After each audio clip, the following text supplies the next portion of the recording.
Hello, Aris Collective. Tignan natin ang parating na week. Anong meron sa coming week para sa Aris Collective?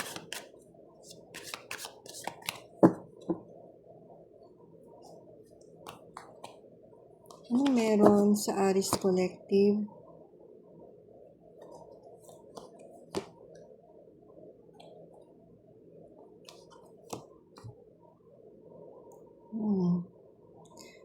Aris, yung iba sa inyo, nagpaplano kayo mag-travel. Yun yung una kong na-sense nung binaba ko tong card na to.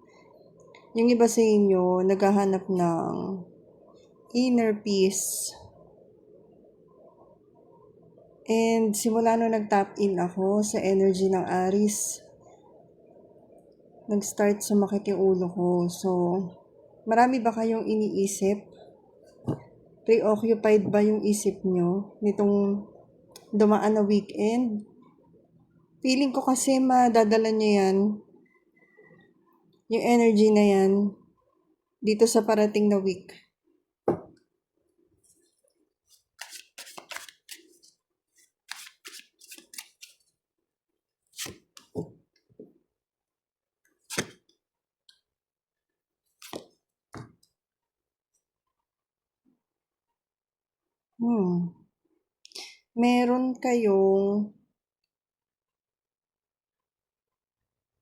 Meron kayong gustong gawin na against sa values ninyo or pwedeng against sa belief system ninyo or against sa religion ninyo.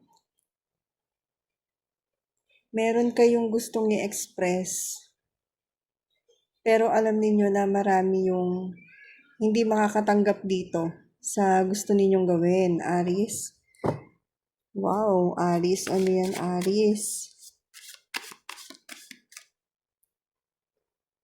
Also, yung nasisense ko dito, meron ding iba sa inyo, Aris, na interested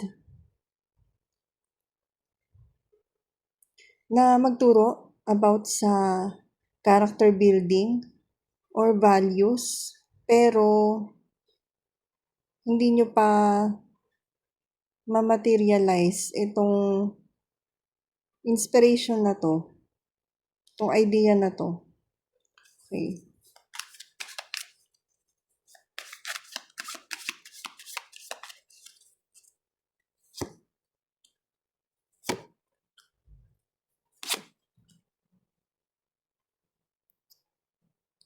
So, Aris, huwag ka mag-alala dahil magkakaroon ka ng opportunity para magawa mo yan kung ano yung gusto mo.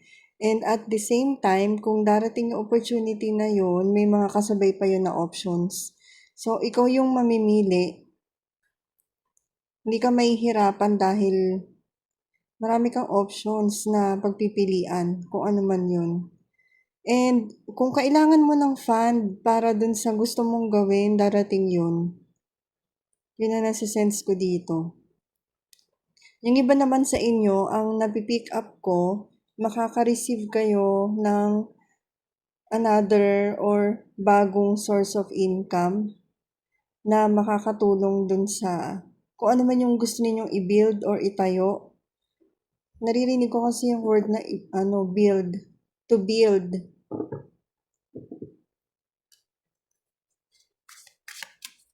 Salamat sa mga nagla-like, nagko-comment, and nagfa-follow. Kung ang reading ko ngayon sa inyo accurate para sa sitwasyon nyo at kailangan nyo ng private reading, message nyo lang ako. Ang private reading, guys, meron siyang exchange dahil nakafocus na talaga yun sa inyo. What ay ng advice para sa Aris? Magiging successful to, Aris, kung ano man yung binabalak mong gawin. And magbibigay to sa'yo ng happiness. And pagdating sa material, may success din. So, ayan, huwag ka nang malumbay or mag-worry, Aris. Good luck, Aris. Thank you. Hello, Leo. Kumusta kayo? Collective reading para sa Leo. Anong meron sa week mo ngayon? Ano yung parating sa'yo?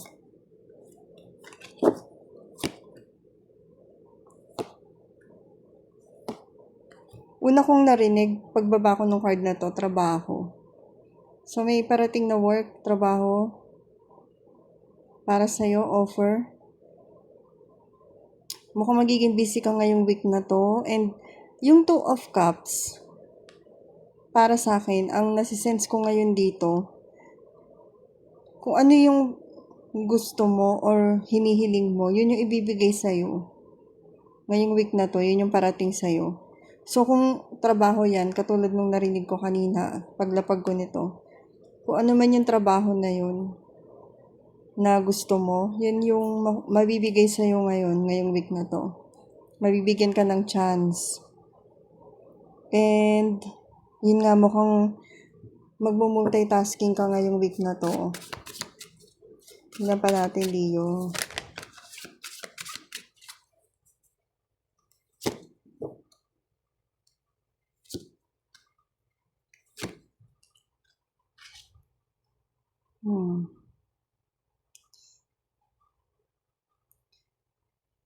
Ang ganda ng cards mo, Leo. Merong mga papasok sa'yo na pentacles. Baka may mag-o-offer sa'yo ng, ano ba yung kanina? Knight of Pentacles. So, itong Nine of Pentacles, kinukuha kasi attention ko nito eh. Possible na meron kang marireceive na message. Baka yun yung offer na marireceive mo, or yung iba naman sa inyo, sa level ng romance, makaka-receive kayo ng message galing doon sa special person ninyo, Leo. Ito naman, nasisense ko dito, yun nga, baka may magbibigay sa inyo ng trabaho, and yun nga, dahil doon, magkakaroon ka ng pentacles. And magbibigay sa iyo ito ng emotional fulfillment. Yung iba sa inyo, nasisense ko, yung person ninyo, magbibigay sa inyo ng time para makipag-communicate sa inyo and magiging happy naman kayo, Leo. Kung ano man tong gagawin mo, may connection sa communication and emotional fulfillment, magiging masaya ka. Naririnig ko yung words na hinihintay mo to. And ngayon, ngayong week, possible na dumating to sa'yo. Kaya magiging masaya ka.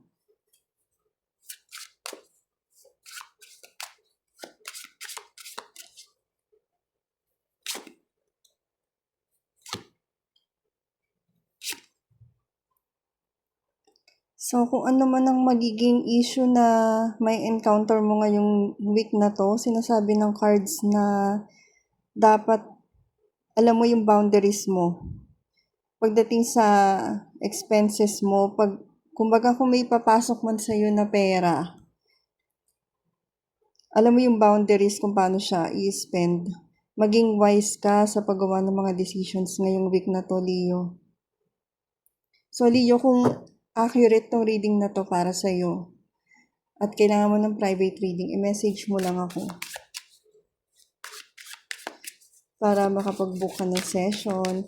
Ang private reading, may exchange po yan dahil yan ay nakafocus lang sa energy mo.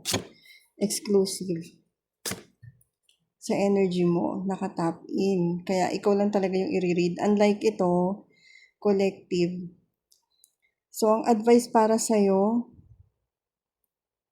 kung meron kang mga kailangang i-release na past beliefs mo na hindi na makakatulong sa'yo, may mga healing na kailangan gawin, or ganun nga yun, kung meron kang kailangan i-release na magkukos sa'yo ng healing, yun yung ina-advise sa'yo. Kailangan mong mag-move forward.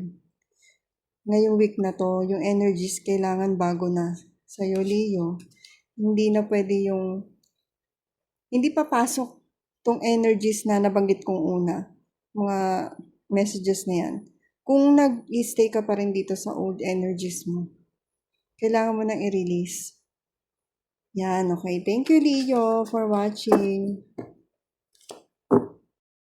Hello, Sagittarius. Kumusta kayo? Anong parating sa'yo ngayong week na to, Sagittarius? Tingnan natin. Anong meron ngayong week na to?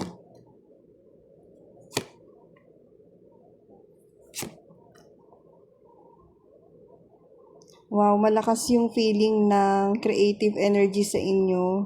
And mukhang magiging busy kayo. Pagdating sa work, meron kayong creative endeavor na ginagawa. Malakas yung nudge nito sa inyo ngayong week na to. Kung ano man yung creative endeavor na ginagawa ninyo. Or project, or work, creative ideas.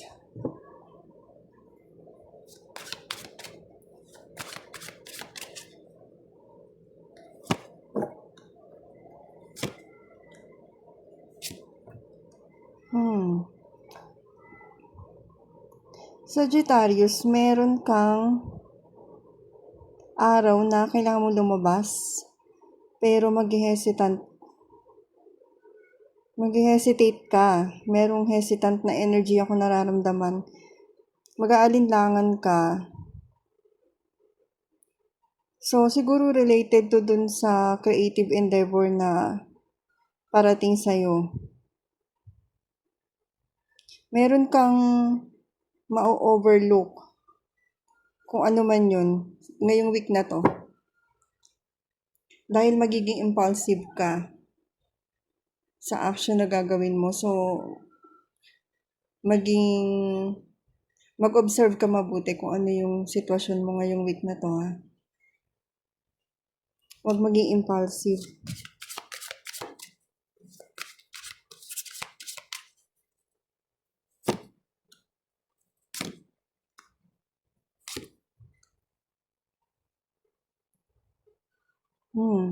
Mukhang magiging agresibo ka this week. Meron kang gustong i-express. Marami na emotions. Pero, baka magmukhang defensive ka sa way kung paano mo i-express to. Kaya, pag-isipan mo mabuti kasi baka mamaya sa pagsasalita mo, sa halip na maintindihan ka ng kausap mo, ay ma-offend mo siya. Okay? Sagittarius. Meron kang gustong,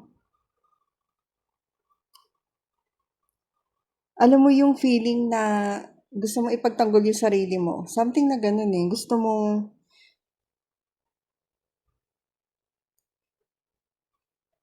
and related din sa connection, yung iba sa inyo. Merong connection na gustong ipaglaban. Siguradong gustong ipaglaban to. Yun nga lang, medyo clouded pa yung perception mo sa panahon ngayon. Kaya huwag ka masyado maging impulsive. Kung ang reading na to, Sagittarius, ay accurate para sa'yo, at kailangan mo ng private reading, i-book mo lang, mag-message ka sa akin. May exchange po ang private readings. Dahil ito ay nakafocus lang sa energy mo.